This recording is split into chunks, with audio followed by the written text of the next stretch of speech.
آپ جتنے لوگوں کو جیلوں میں ڈال دیں، ان 3 الفاظ کے اندر تبدیلی نہیں آئے گی، کیونکہ آپ نالائق ہیں، آپ نااہل ہیں، آپ سلیکٹڈ ہیں اور آپ جھوٹے ہیں۔ احسن اقبال کے جیل جانے سے، رانا ثناء اللہ کے جیل جانے سے، شاہد خاقان عباسی کے جیل جانے سے، نواز شریف کے جیل جانے سے آپ لائق نہیں ہوں گے، آپ اہل نہیں ہوں گے، آپ منتخب نمائندے نہیں بنیں گے۔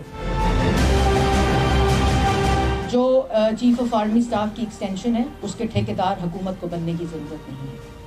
وہ کورٹ نے پارلیمان کو سونپی ہے چیز، اور مسلم لیگ نون وہ فیصلہ کرے گی جو فیصلہ ادارے کے لیے اور پاکستان کے لیے بہتر ہوگا۔ اور اس کے ساتھ ساتھ میں یہ بھی کہنا چاہتی ہوں کہ جتنی افواج پاکستان، یہ جو حکومتی ترجمان ہیں، کرائے کے ترجمان ہیں، مشرف کی کابینہ ہے، یہ اپنی زبان بندی کرے، ادارے کو متنازع نہ بنائے۔ جتنی پاکستان تحریک انصاف کی افواج ہے، اتنی ہی پاکستان مسلم لیگ نون کی افواج پاکستان ہے۔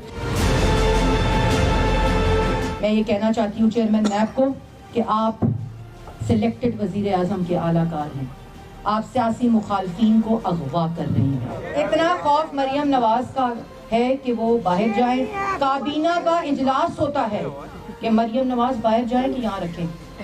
یہ نہیں ہوتا کہ 6% پہ ترقی تھی 2.5% پہ کیسے آ گئی۔